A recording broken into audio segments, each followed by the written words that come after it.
Welcome everyone to Ask the Pastor. Today we're here with Scott Myers of Good Place Holdings, and we're going to have a great conversation about faith and business, and we'll see where else it goes. So, Scott, we want to welcome you today, and we invite you to share more about your business.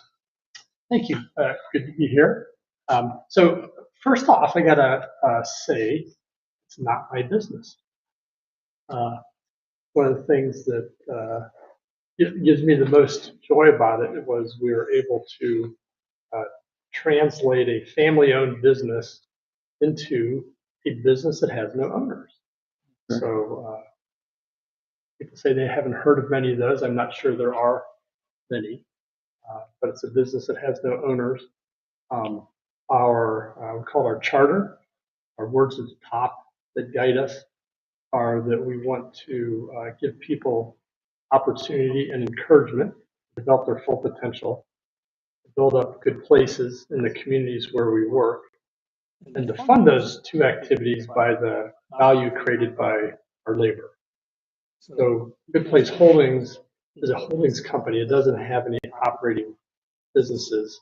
It has a handful of operating businesses, the most significant of which is SD Myers, which my father started in 1965, and I've worked at ever since. In 1965, I stuffed envelopes to be mailed out to people, so I started working day one, and done everything from stuffing envelopes all the way around. And when I became president of the company in around 2002, right away I thought we need to work on a succession strategy for the business. And I had been infected by reading the Bible, and there's these crazy ideas in there that a lot of times people go, that's just, you can't really do that stuff. It's inspiring. But I saw that God described an economy he wants for his people as Israel is going into the promised land. And in that, God clearly says, I own the means of production. You don't. And I want them to be used for a specific purpose. And so I wanted to reflect that in the structure of the organization. I had an organization that didn't have owners. A lot of Christian business owners will say, God owns my business. And they mean it, and I'm sure they act that way. But if you look at the filings, they own it. So I learned that there's such a thing as a C corporation that has no owners. It pays taxes. It's just like any other business, but it has no owners. And so we incorporated ourselves that way. But there's no owner who can say, yeah, I want to follow these scriptural principles, but I want this slice of money for me out of it. And so all the profits of the business go towards achieving those three aims, which are what I understand to be God's purpose for our work. Mm-hmm. So first thing that comes to mind when we think about business, if there's no owner, who's responsible? Yeah, it's interesting. I had so many people up front tell me, Scott, that will never work because you need that profit principle. You need somebody who's driving people to work so that they can make money off of this other person's labor. I understand how that works. I've seen that, and I renounce it. That is not why people work. It is not God's purpose. That is not God's purpose for our labor. And I'm jumping around here a little bit, but one of Jesus' teachings that I take is very instructive to people who have formal authority in an organization that designs how people's labor is utilized. Formal authority in an organization where they design how people's labor is utilized is the parable Jesus told about the guy who planted a vineyard, put a wine press in it, and a wall around it, and set some people in to operate it, and then went away, on his business. And then, we know the story. He sent one of his servants saying, thanks for running the vineyard. We got our division, this much for you, this much for me. Can I have the this much for me part? He says, no, we're keeping it all for ourselves. So people who have formal authority where they can decide how work happens, what happens with money, and then there's people who just come and work and do what they're told. What is God's purpose for our labor? And I'll get into it in a second here. My conclusion is God's purpose for our labor is it's a means of grace. It's something that God uses in our lives to make us who He wants us to be. And I think that God tipped His hand and showed us the card in Hebrews 2 that explains everything. It's just one phrase. It's not even a whole verse. It's this little gem that's hidden in there, where He's talking about how Christ was obedient,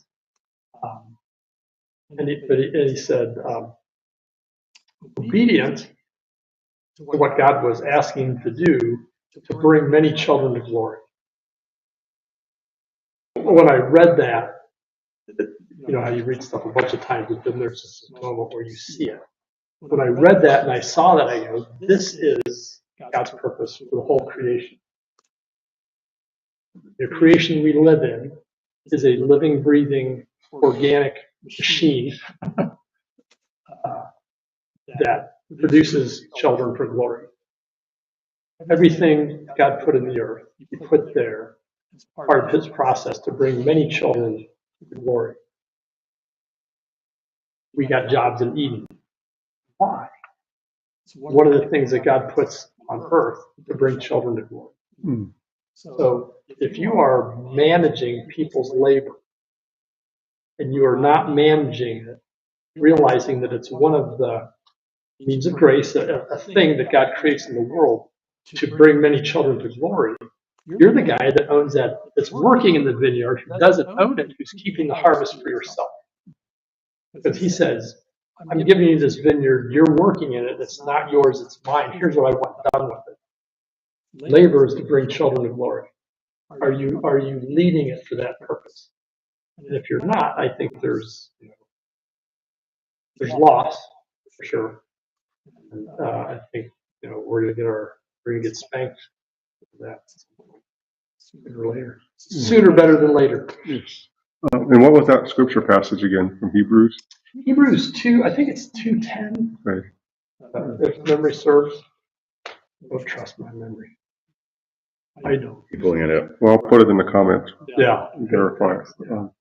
Yeah, and I think with work, we all have this innate need to work, to be useful.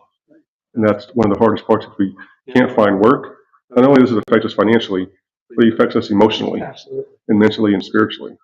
And so we have this need to do something of meaning and know that it's making a difference in the world. Yeah, I totally agree. And one of the proofs of that, if you ask people, why do you work? Well, we got to eat.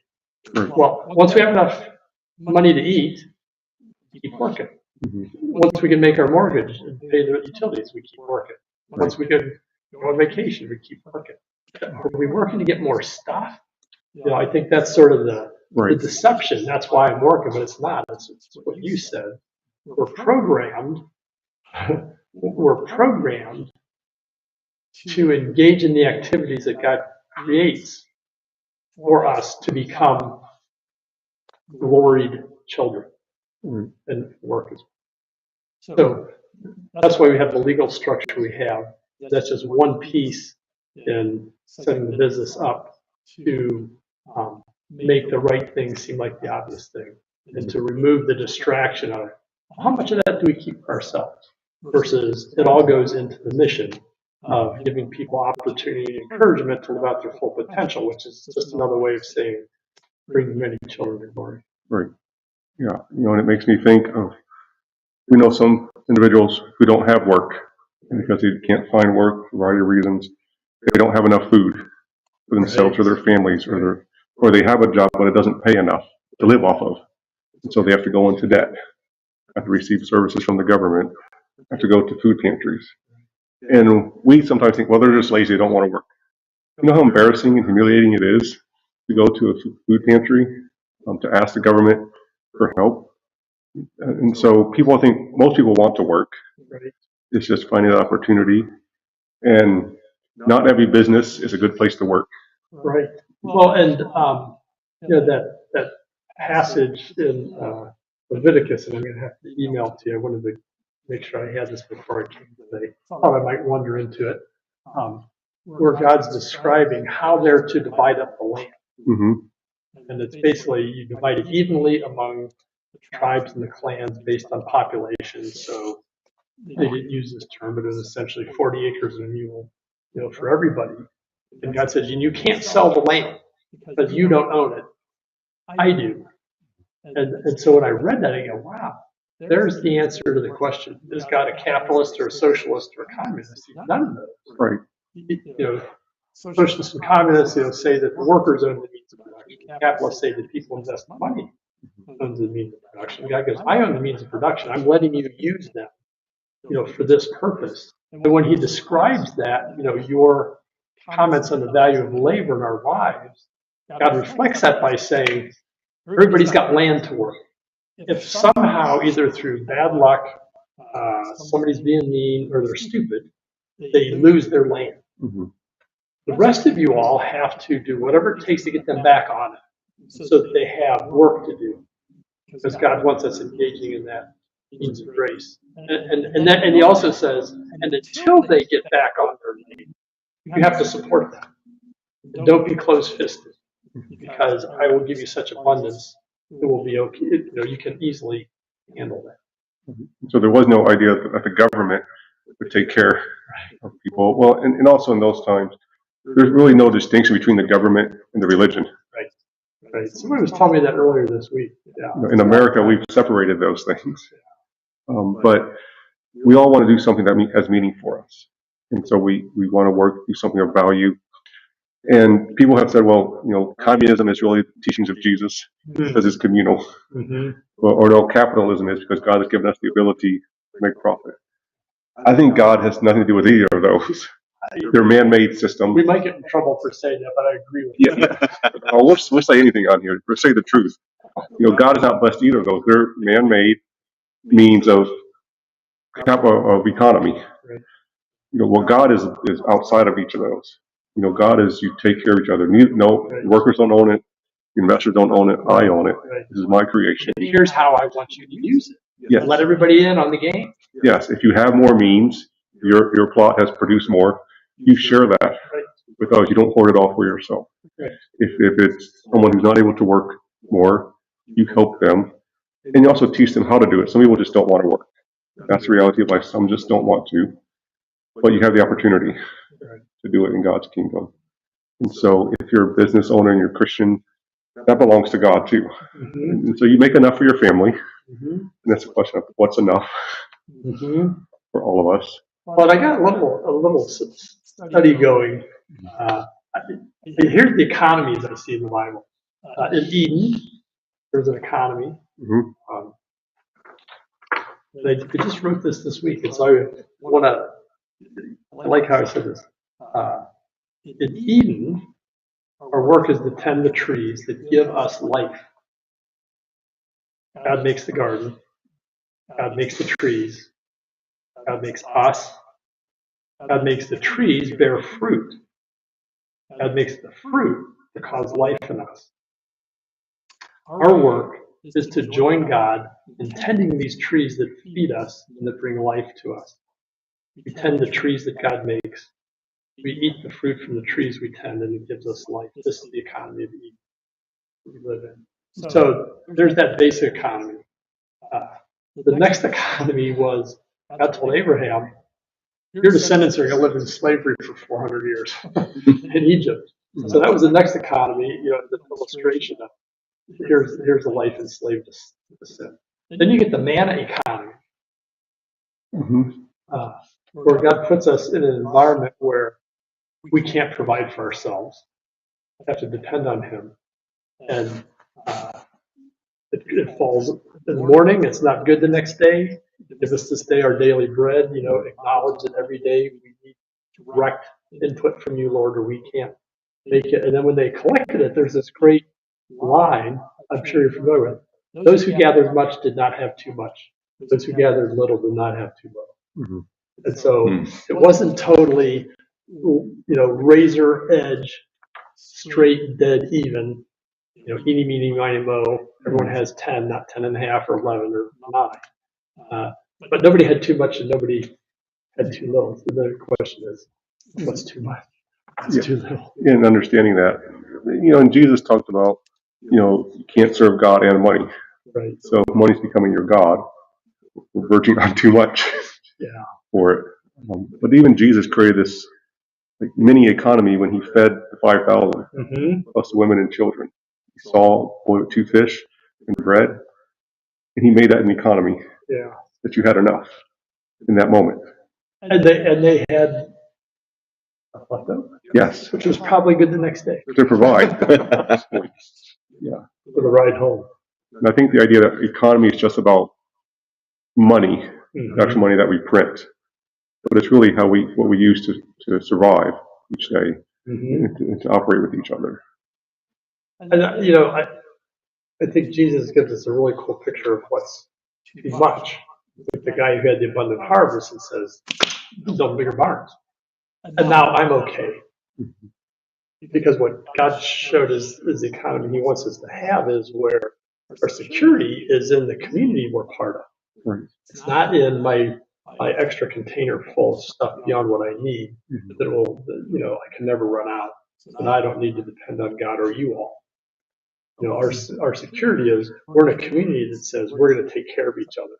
And to be honest, I don't know how we do that today in our world. In the economics that people say is our reality. And it's one of the areas that work at Good Place Holdings where I bring it up a lot. Everyone hears me bring it up a lot. But when they go, well, okay, Scott, how are you proposing we do this? I'm proposing we do this by getting together and talking about how do we do this. Yeah, let's figure this out. I don't get these answers. I'm posing the question. And I think part of it comes, smaller communities. It's hard to do it on a large scale. Right. But, Jesus did it when he fed the 5,000. He broke them down into smaller groups. Yeah, awesome. And then had the disciples go and tend to each of those groups. He didn't just say, all 5,000 of you sit down, we're going to work this out. Yeah. Break them into smaller groups. Even when Israel took over the promised land, they broke up into tribes, smaller groups. And then when they were migrating through the wilderness, they stayed in smaller groups. Yeah. That's kind of how you make that work. Yeah, I like that.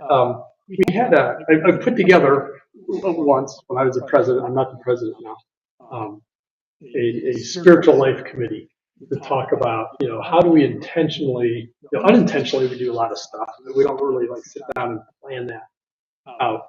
And at the time, we had a young man named Darren Drake, who at current time is now pastor at the House of the Lord, but he was working in sales with us at the time.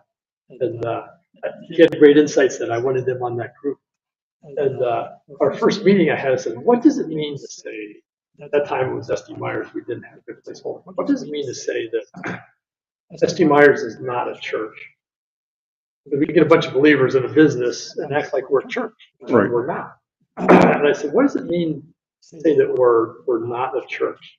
Everyone, it was a stumper because I didn't know the answer. I didn't ask a question that I knew the answer to. I wanted to ask a question. I wanted to get some discussion from some wise heads. And everyone was silent for a while. Then Darren came up with this golden zinger. He goes, Scott, I don't know what it means to say that we're not a church. What I do know is when we gather together, we are the church. Not a church, but we are the church. What a great distinction. And, where 2 or 3 are gathered, so that's that community. I think that's a great direction for that answer. I've got a lot of friends who are, I call my friends, are concerned and horrified with, our stated division in the country, whichever side they're on. They don't like the division. They don't like the other side. And so everyone's looking for this one national solution that's going to bring us all together. And how do we do that as a church? And again, a lot of my friends are discouraged because they don't see a path to that. But I like what you're saying, Pastor Dave. It's where we're at. It's the group of people we're in, and have that community there. Yeah, if we can't do it with ourselves, Right. we're not going to do it as a nation. But then even to say that's how it grows. When and I don't know this from reading, and I know it from somebody telling me that they read it. But, Alex Tocqueville's Democracy in America, he was saying that, and this is the early 1800s, late 1700s. He said, whenever they get together, they just voluntarily form these groups to address whatever need they identify. They don't ask anybody's permission. Nobody commissions them. Get together, and then they, form a committee. People take different roles, and they, vote to decide to get consensus on what to do. And he's saying this is the strength that this country has because people just live this life of community out everywhere. Right. I know there's a lot of that happens now. Yeah, even last several years, there's been more and more nonprofits created. Now I think there's one nonprofit for every 3 people in America, just numbers wise. We got to get our giving up. It's not going to work. Yeah, and some you feel led, you find a need, and so you go the process of creating a nonprofit. But initially, you just started meeting the need, and then it grew from there. Yeah. Most of us don't start out, I want to create a nonprofit. This is going to change my life or give me all this money. Well, so you, Pastor David, thank you. You wandered into a topic near to my heart.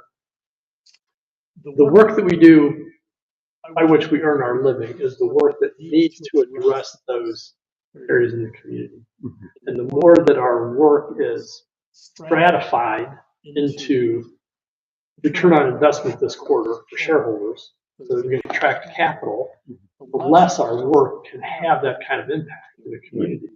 I think it's that separation that has caused the need for so many nonprofits. Brian Kunkler, pastor at the Garden City Church, has a great presentation where he says our labor, the work that we earn our living by, is historically has and is supposed to cause these things to exist in the community. Because they don't, we have all these needs for nonprofits. Yeah.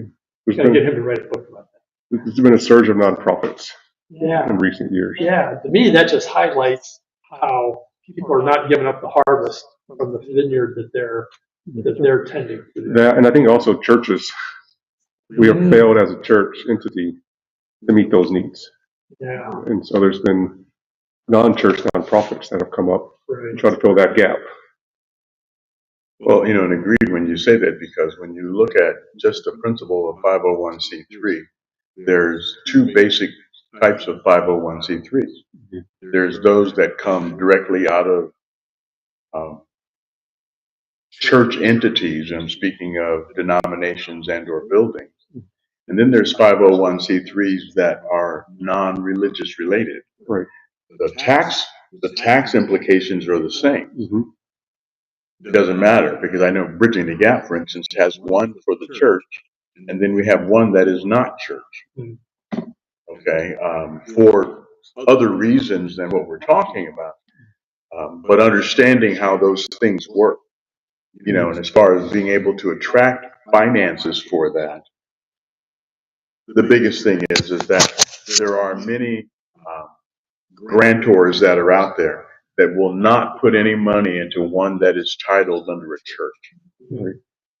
But they will under something else that's non-church. Mm-hmm. So that's why we have one of each. Yeah. A lot of churches are looking into that, of creating their own freestanding, non-church named nonprofit, so that they can have access to funds. Even governmental funds have been limited recently to a church, because there's restrictions on, can you really share your religion, your faith, if you get that from the government. And so trying to identify what those are and how do we do that. And so the dynamic has changed. So how do we still do the work that we need to do with the legal ramifications that we have? So My that's- challenge for entrepreneurs is, let's just figure out how to make money. Figure out how to make money bringing shalom into the place where you live. Right. Look around and see where is there a need for shalom. How can you address that and create jobs that provide living wages and that build up that missing shalom in your community. So that's one of the things we're working at Good Place Holdings to get our head around. So how do we do that? We got all the theory, and we're putting it into action. So how many employees do you have? All told, around 300. And I wanted to ask, how many do you have working for you? But you don't. You have zero working. Yeah. Yeah, if you're just joining us, so Scott, Good Place Holdings, it's not owned by any one person. Not owned by any person. By any person. Yeah, it's not owned by any person, it's owned by God. And so, Yes, like everything is, but this one it's really clear that nobody else has their name on the title ahead of it. right. And so, who makes decisions? Yeah, so, our highest authority is the board. We have a board of directors. Mhm. And then there's a president of Good Place Holdings. And then we have like 5 operating companies that each have their own presidents. And they report to the president of Good Place Holdings. So we practice policy governance at the board. The board says, here's what you're supposed to accomplish. Here's what benefit you're supposed to bring to whom. It's those 3 areas I mentioned. I give people opportunity and encouragement to live up to their full potential, build up good places in the communities where we work, and fund that by the work that we do versus being a not-for-profit saying, you made money doing something else, give it to me and I'll go make the world a good place. So we want our labor to make the world a good place by what we do. So that's what the board, that's the instructions the board gives to Dale Bissonette, who's the president of Good Place Holdings. And so then it's his responsibility to see that out through the rest of the business. I have a really, and it's going to be a question that is not known, the root of it anyway, is not known by anyone else except for you and I. All right. And I would like for them as well as the audience to share the principles based on what is a good place. Ooh. Yeah. So a good place is where we experience God's grace. My junior high school, they don't call it junior high anymore. Blanking, what are they called now? Middle school. Middle school. My middle school definition for grace is when God does something for us, in us, or through us that we can't do ourselves. Then there's always put a parenthesis after that. The trick of that is name something that you can do on your own. Apart from God. So grace is when God does something for us or through us that we can't do on our own. A good place is where people experience grace and grace flows through us to others.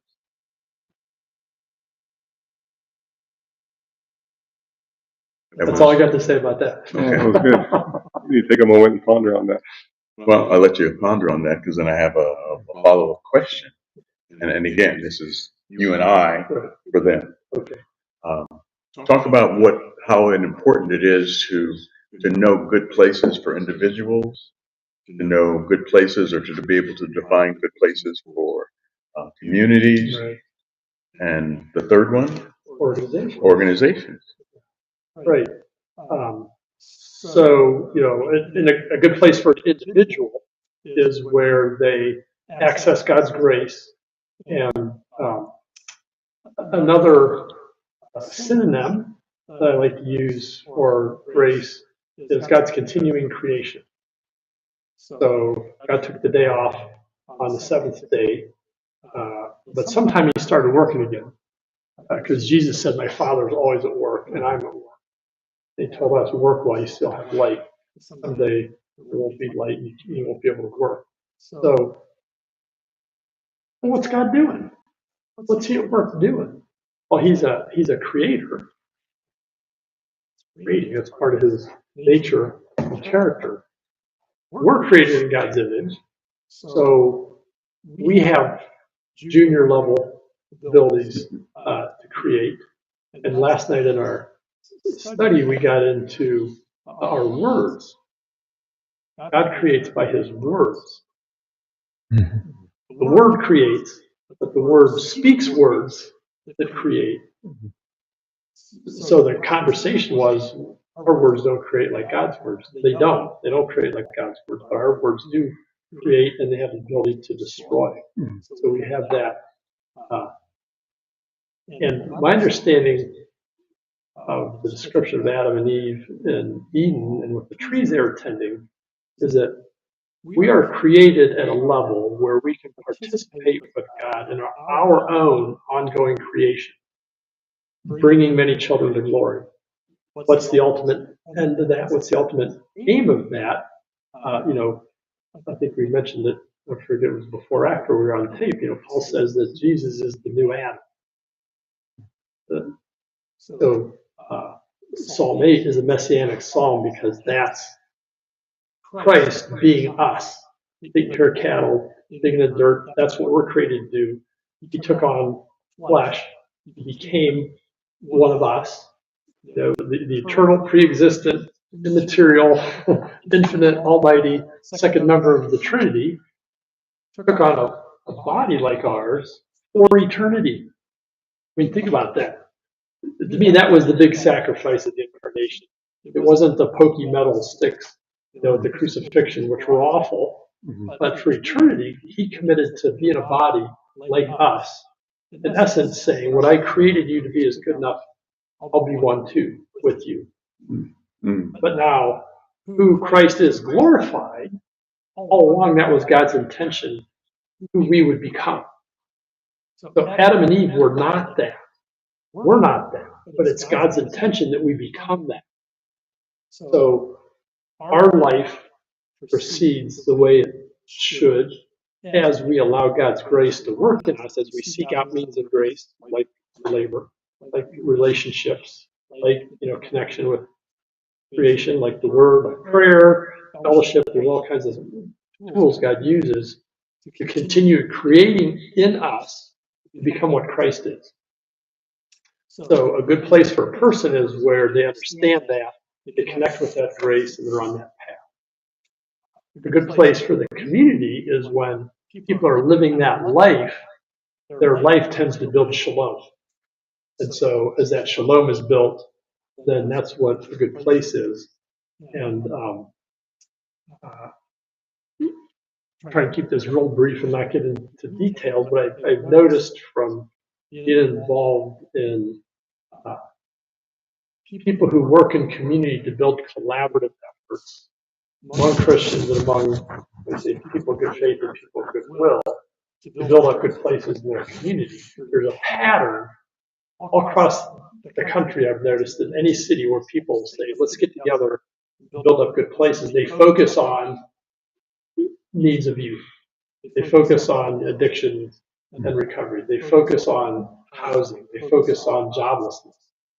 They focus on relationships. So you have these groups of people around those areas who work together. So the community naturally forms these different pods of people who are working in these different areas and collaborate with each other. Because if you're working with veterans, there are homeless veterans with mental health issues and addictions who need jobs. And so those sectors need to communicate well with each other. So that's the good place as a community. Then the organization really is in between that. We spend more hours at work than we do anyplace else, but it's not our whole life. When we take a job, we haven't joined a monastery where we say, we got, poverty, chastity, silence, obedience, and you're in charge of my whole life. I'll do what you tell me to. But while people are there, that experience needs to build up who they are. So those are the three good places. And I took too long. You probably forgot all of it. We can go back and take it. Well, Is this going to be on the test? Yes. Because when we leave here, that's our test. There you How we go. gonna live. So your website is goodplaceholdings.com. Yes. And one of the things it says on there is, we invest in goodness, the return is far greater. Ooh, that's awesome. I didn't know that was on there. Yeah, so it's on your website. Good job, Josh. We invest in goodness, and you can invest in really anything that you want to invest in. Right. And when you invest in something, the expectation is to get a return from that. And so the question is, what return do you want? Bingo. Do you want it all for yourself? But there's also consequences of that. And there's also returns that you may not want, taking it all for yourself. But when we invest in goodness, and I understand it's like, investing in the agape love that this Bible speaks of, the return is far greater. It's beyond anything we can imagine. It's not just about the dollars and cents, it's about transforming lives. Seeing someone to get a job who's not had a job for a while, how it turned their life around. Someone battles addiction. And I think we all battle some type of an addiction. They confronted that addiction. It no longer has grip over their life. They're able to live their life in a more full way. Parents are able to provide for their children. That's the returns that we're looking at. That's greater and further than anything else you can imagine. And you can have it all for yourself. But I don't think the experience for yourself is that great.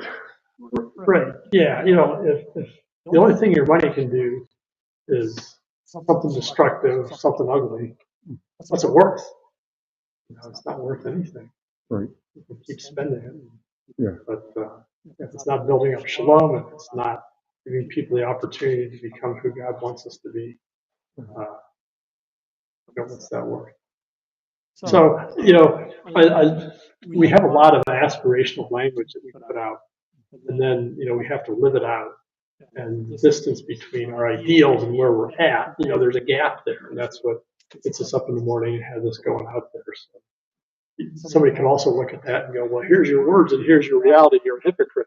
Well, except we're confessing we're not there. This is where we're going. Join us. And I think people misunderstood the word hypocrite. Originally in the Greek, when Jesus spoke of it, it was pretending to be someone you're not, an actor. It was used in the theater. Is that because they were always portraying something else? Yeah. At that time, really women were not allowed in the theater, and so they would portray women and these other characters. And so saying someone's a hypocrite, I think it's just an easy escape for people. Right. It doesn't mean that we're contrary. It means hypocrite means you're trying to be something. We're not trying to be something else. This is what we're trying to be. Yeah. Knowing we're not there. Yeah, we're not saying we're there. Yeah. But it could sound like that. So I just want to have that caveat out there. Right. Yes, we're saying we invest in goodness, but we got lots more ideas on how to do that we're working for. In our Methodist tradition, in the Wesleyan tradition, we're going on to perfection. Yeah. We're trying to get there. We realize we may not make it in this life. Right. But if we want any effect of the afterlife, we've got to try. Right. Do our best we can. What else would you aim for? Yes. And even just the physical toll that it takes on us to be greedy and to have everything for ourselves. That affects our health. Because when we all die, we can't take it with us. It affects our hearts. It does. It does affect your hearts. When you're stingy, it affects your mental health. It affects your whole well-being. So it's just, if you want to be selfish with it, give it away because it's your own health affected. Yeah. So be selfish in that way, caring for your own health.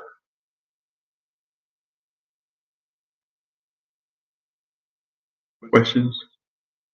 Pastor Joe? I just think it's such a great concept, and too bad we can't spread through more organizations, church, even in the church. Right. Yeah. And, in order to achieve those three aims I've mentioned a couple times, when you go to business school, they don't teach you how to run a business so that people can grow, develop their full potential, and build up the community. They teach you how to get the highest return on shareholder investment, because when you take people's money, invest in your business, you do have an obligation to give them a return on it. And then you got this competition for capital, which just takes the whole thing to a peak. So, we've sort of put together what we call first we called the 10 areas of stewarding a good place organization. Now we call it the good place operating system of how to lead a business, how to lead an organization so it accomplishes those three aims, which if you look at them, those three aims are, one of them is economic, one of them is educational growth and development, and then the other one really is like service to others. And that formulation struck me one time when I was reading about the history of Benedictine monasteries. They survived the collapse of the Roman Empire because they did they engaged in labor to support themselves. Yes, people gave them donations, but apart from that, they had their fields, they had their animals, they were self-sufficient with their work. They educated themselves. They didn't rely on some educational system to send them people who could read and write and understand scripture. They would teach them to read and write and understand scripture. And then wherever they had a monastery, they engaged in the life of the community around them for people's benefit. I go, there's the perfect organization. It's not just a school. It's not just a business. It's not just a service organization. It's all three together. So that this how to build up a good place organization that achieves those three aims is those methods are good for schools, businesses, and service organizations. And we have one of the business units the Good Place Holdings owns is the Good Place Institute. Chris Young heads that up. He's the president of the Good Place Institute. And he teaches these methods to other organizations, not all businesses, mostly businesses at this point. He teaches them how to operate their businesses to achieve those three aims. And he's pretty busy.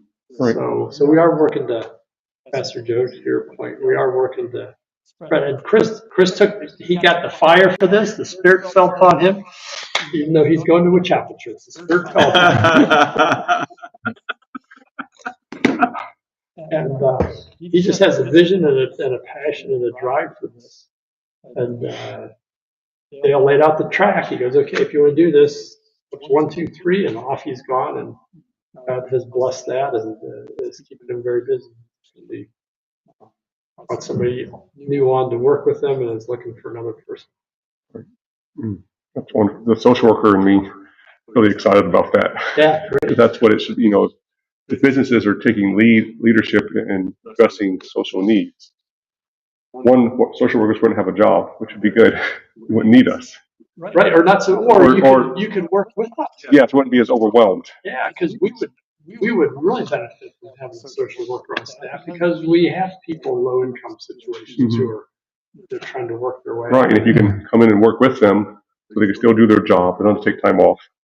Everything is not stressed, and then it's better for the business aspect as well. And so you have an accounting department, Right. someone who runs all the numbers. Right. So you're not excluding that part. That's part of business. But at least for Christians, it's not our primary goal to just accumulate all the money to serve God.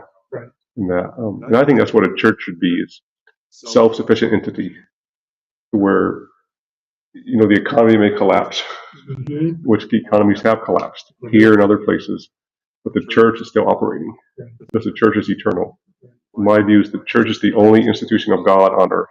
There are nonprofits that do wonderful work, but they're not the church. Yeah. And so the church is the only institution of God on earth. We should be self-sustaining ourselves so that whatever's going on around us, we can still meet the need. Yeah. We're not having to rely on those other things.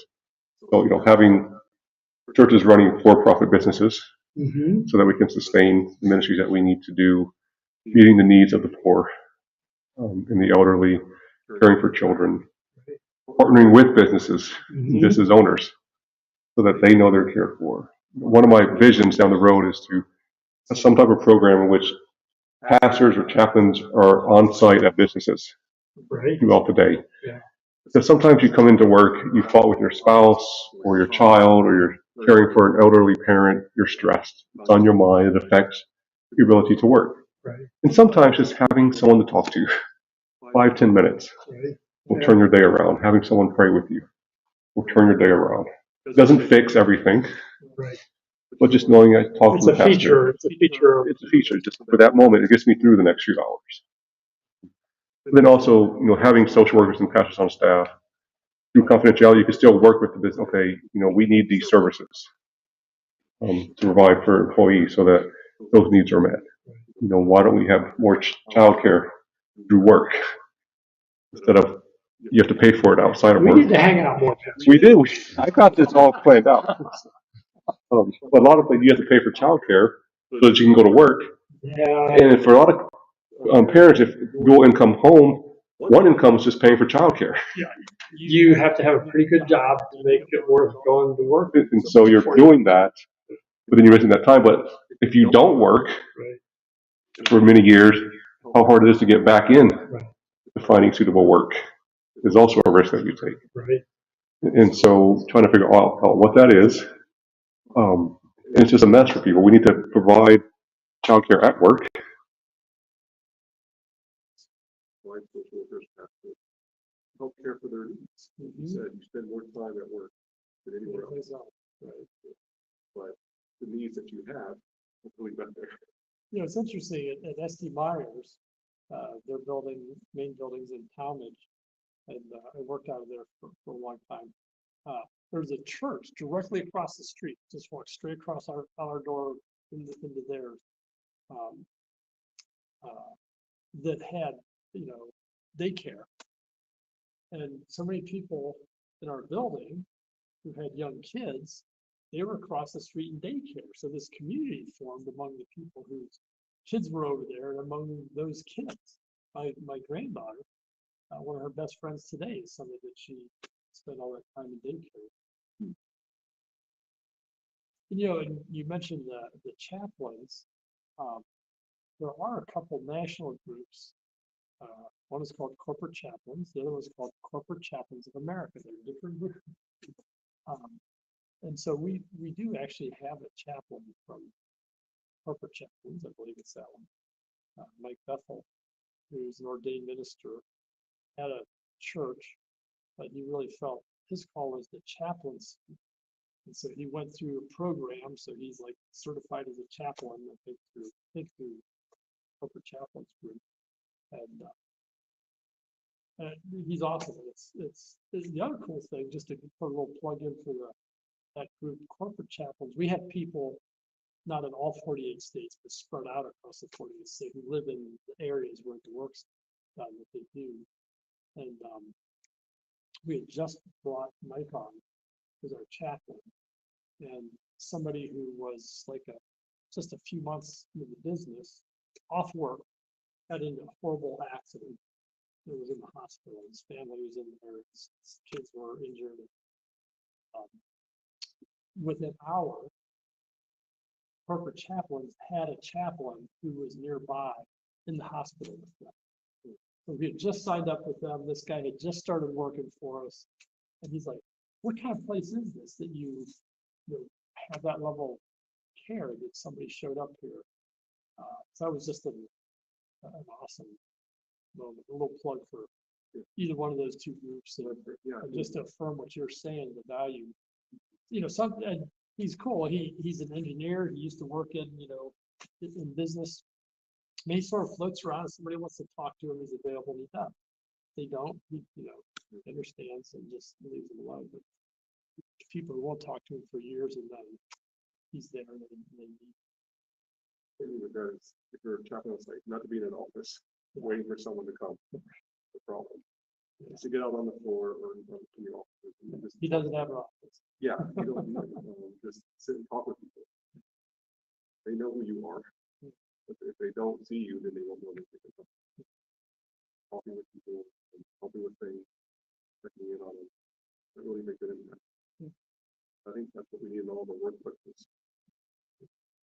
If they can't afford chaplain, contact a local church as a business owner. Yeah. Have some your employees here.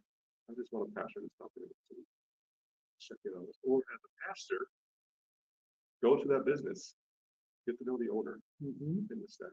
You can patronize that business or just stop and pastor over here walking around. I want to introduce myself. That's a great idea. Learn about your business. Sort of a parish concept. This is a zone that you Right. get involved in. Yeah, so your only goal is just to care and bring it to a good place. And we have to make them maybe years or people just realize, have an employee who's sick. I know that pastor over maybe he'll stop things and talk to them. Or I've had someone dies, they didn't have a church. Yeah. So they want to have a service. Let me call the pastor. I've stopped in here a few times. Well, people share a lot of stuff with me, with, other people in leadership, but there's a lot of stuff they're just not going through. Right. Yeah. Appropriately so. Right, because there's different dynamics. Pastor who doesn't work for the organization. They might feel more comfortable. The boss or the boss's mom. Right. The pastors are required to maintain confidentiality legally. So and that doesn't mean we just keep everything to ourselves. We notify who needs to know. But I think we're missing opportunities there. Even as a pastor working full time, you have an hour a week. So meet business owners. Yeah. Check it out. That's really all it would take. It would mean a lot to those people you saw. A year ago, you don't go see them every week. Over the course of a year, how many people could you? I've met business owners through Facebook. Just follow their page. Yeah. And they comment and then they notice me. But I did not meet them in person for several years, so I didn't recognize them. They said, I know you, Pastor David. So just follow their work and their page, share it to your page, to your personal profile. So comment on it, encourage it. But you know why? There's a lot of business owners, they're doing it out of a sense of their faith. They got a heart, yes, exactly. And they have a heart that I want to bring this good to people. Right, and so they're doing good, but also making a living for their family. And most aren't making millions of dollars. No. A year. Right. They're making enough. If the businesses, they're not. They're not, yes. The business makes several million, the owner's not making a million. Yes, and so they're making sometimes enough to live on, Right. and sometimes not. Well, and a lot of times, small business owners have to pay other people more than they pay themselves. I've come across a few, I work with our Chamber of Commerce here very closely. I mean, a few business owners who aren't making anything Yeah. off the business because they're paying the staff. And so that becomes tough because it's your passion. And you employ people. You get to know them. A friend of my dad was a plumber, top level plumber. He had a plumbing business. But my dad asked him one time, hey, I know you would make more if you just were a plumber out there hammering hours. Go home, you got nothing to worry about. Why are you running this business? I feel called to provide employment for people. To work for somebody else these days wouldn't have jobs this way. That was an inspiration to my dad and me. Do it. Yeah. He's able to do it. Yeah. And he said, I'm able to. Right. I'm able to do this. He had those blessings that he can do this. He'll prepare for himself, he'll care for other people. So the call to do. Yeah, If you have more, share it with others. Make sure others- Now we've come full circle. Yeah, that you have. It's not even just giving it to others, to make sure they have the opportunity. Share that blessing. So it's not like you just take everything you have and be depleted. It's okay, you bless, you have enough money to live. Provide this opportunity for others so that they can work. Getting working with you. So they can work on value and care for their family. So that's a great blessing that you did. I think churches should be involved in the business sector and getting to know business owners. Just confirmed yesterday here at Grandview, August 25th, we're going to have a local business and Chamber of Commerce Sunday. Thanks. Inviting local business owners to come and worship with us. We're going to do our ribbon cutting for Grandview for the Chamber of Commerce. We're going to reception with business owners. Just to acknowledge them from the church standpoint. We see you, we appreciate what they're doing. They understand the struggle. Yeah. It's similar to a church. Where are we going to get this money? To pay the people working. You gonna invite the guys that are going through hallway up there? Oh, yeah, we'll invite you in our I like community. it. Yeah, I do as well. but it's similar. Yeah, yeah. But it's a similar dynamic, church, always looking at how we have enough money. Yeah. People all got to pay the business owner. God, I'm going to pay my employees. Pastor, we got staff. Lord, how are we going to pay our staff? You look at the offering sheet for past Sunday. Lord, I don't know if that's going to cut. But, those feelings are similar. We have a heart for serving people. So I think as churches acknowledging and providing a space, say we see business owners, we see your struggles, we see your passion, responding to that. Just want to let you know we love and care about you. It's very cool. I never heard of that. That's a great idea. How life works, I never thought I'd be in this aspect of ministry working. business leaders? Where did you think you would be? Good question. I don't know. Yeah. The big church, everyone's just sitting there, you're just up there pontificating. That's right, yeah. It's wisdom. Come on in, I'll tell you. Yes. You know, the Bible says this, I'm telling you what it says, so go do it. Pull out your phones, give the offering. Call right now. Give that $20 and you're blessed. Yeah. But none of that is reality. Do it. I've never in the office. I have an office here in the church. And I'm blessed that there's a part of the congregation here that blesses me in doing that. That's not all pastors have that luxury. But it's also then you're sharing with your community and see the result of it. But I don't sit in the office waiting for it to happen. It happened because we started renting a space at our chamber, a co-working space. So we have a little cubicle that we rent, and we set up there. There's business owners who are there, chamber. We were just there, starting to get build relationships. That's amazing. Our church That's so provides cool. snacks. Mark. So it's just a connection you have with people. It was just turned out with the business. But the reason I got down there is the former director of the chamber was in the nonprofit sector before, she was directing that. And she created a part of the chamber directed towards nonprofits. We had just joined the chamber recently before she came. Wow, I don't know, I've never heard of that either. That's So another cool typically they idea. don't focus on nonprofits. So she reached out to all the nonprofits who were part of the chamber, we were, and got us all together. They opened up the nonprofit space and had an opportunity through a grant to have that space paid for us. Registered down there. That's how it happened. And that director's no longer with the chamber. Uh-huh. But But we're they still still have- You know, you just think, okay, how did this all work? It wasn't me, it just kind of, the Spirit's leading us into these spaces. And that's our ministry. It's an untapped ministry for the church. But also we focus on young children, that, which we need to, young families. But that's not all there is. This is all there is.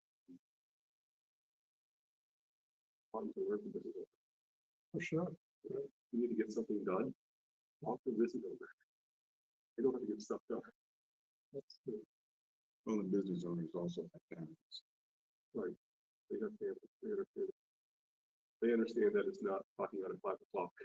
They're done.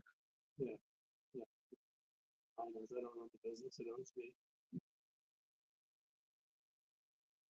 But it's just how it's led us to partnering with businesses.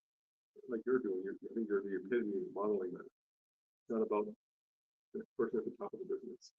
It's about how God is using this business. Right. There are And that legal, is the heart of the folks in leadership. right, that should be your part. And there's legal ways to set that up. Make it truly about what God is doing. Right. Yeah, business. yeah. You have those intentions. How do you set yourself up to fulfill them? Because it's tax expectations in any business. Mm-hmm. And so you got to honor those for law. Our faith tells us. But also there's ways to set that up where it's not about the person. Well, what this industry is. It's blessing God and others. And you talk about, money worries, managing finances. I do think that's the Eden economy and the economy journey to the promised land. Is God just saying, I got it. I put you. I mean, there's times where I think, okay, how my finances going to work out. Anybody can get anxious about that. I just think, oh, wait, God put us in a world where there's more than enough for everybody. I'll be okay. There's more than enough for everybody. But then, put our little piles and put our balls around it and we fight over it. It's like, That's the thing. It's not that it's not enough. But some of it is like a pie. You give some to someone else. yeah, It's not a pie. the mercantile theory, anything you have is something I don't have. Yeah, it's enough. God's kind of enough. In man, Abundance. Yeah. there's not enough. There's more manna than people could pick up and eat We said, every day, but you had to trust There it was more. every day. Every day there's more. let it be. You had enough, let it be. It will be more tomorrow. It's fresh. And in that little description, when God's talking to Israel, he goes, here's how you need to run this. Everybody's got their 40 acres and a mule. So we lose their land, get it back on. Till then, support them. He says, if you live this way, there'll be no poor among you.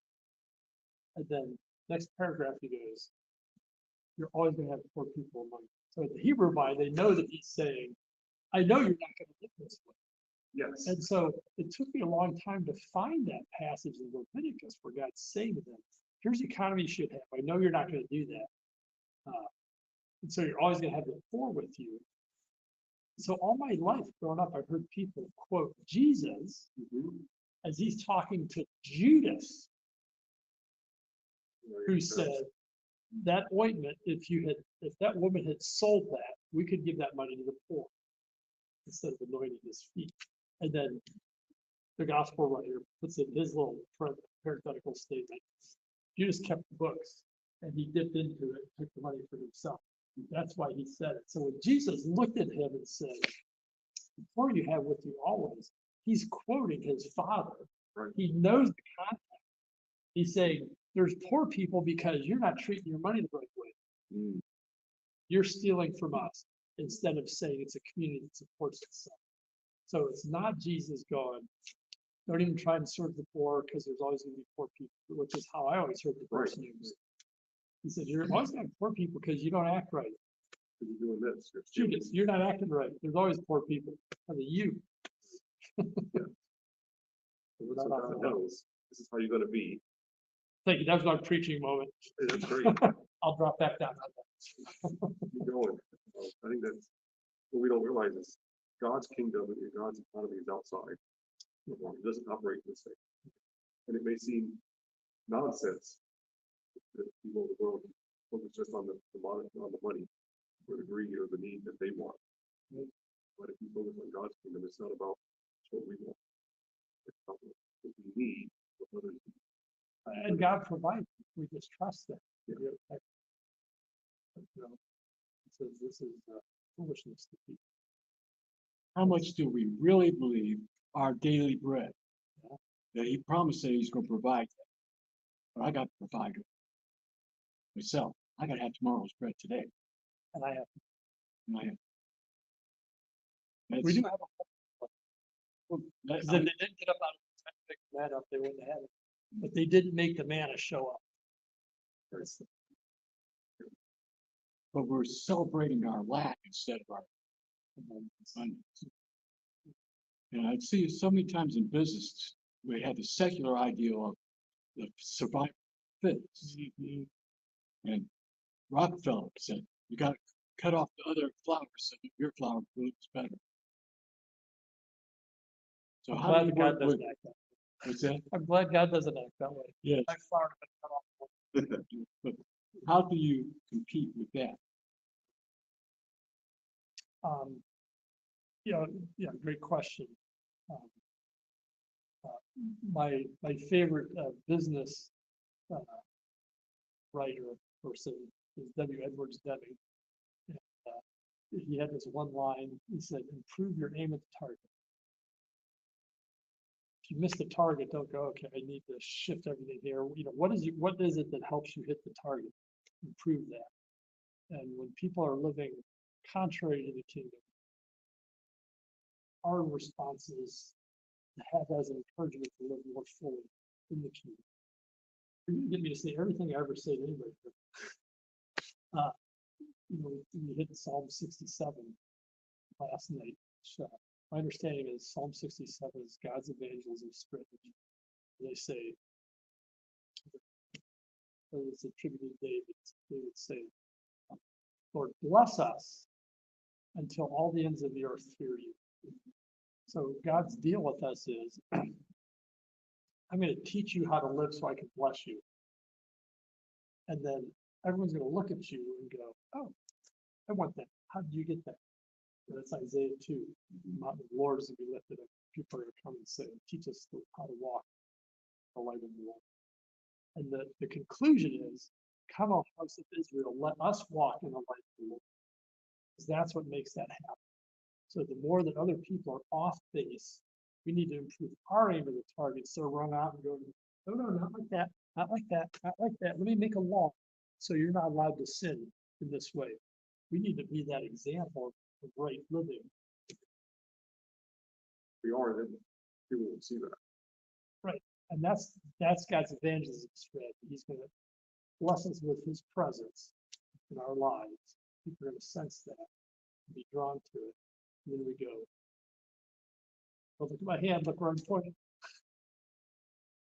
It's the Father. That's where this comes from. But here's how you can be this. What about the law? But it doesn't have to be in business aspect. You have the HR department, Mhm. which only exists because people did things at work they shouldn't have done. Half of that job is compliance for sure. So because and stuff that happened, you had to make a rule against it. So if it didn't happen yet, there's no until it happens. No, you can't do that. That's true. You see the weirdest little policy. Where'd that come from? Oh, well, somebody once upon a time really fixed it. You're never allowed to do that again. Yes, It's very specific. like stealing, you have to be a policy. You don't steal property from work. And here's what we mean by that. Yes, exactly what that means.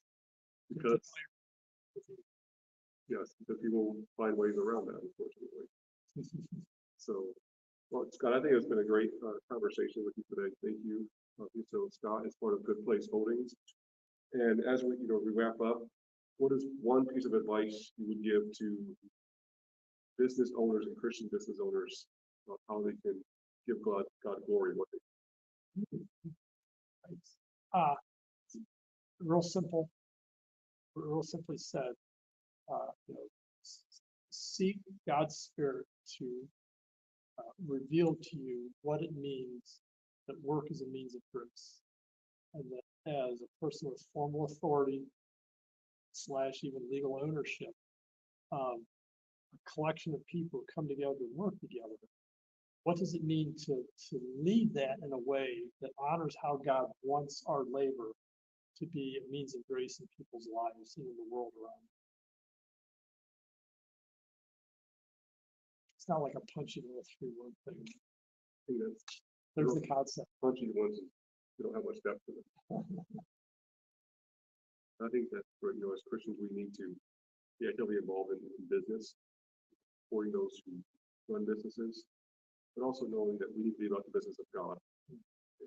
Finances and the economy is part of it. I want to thank everyone for joining us today. Thanks for having me, Pastor David, Pastor Mark, Pastor Joe.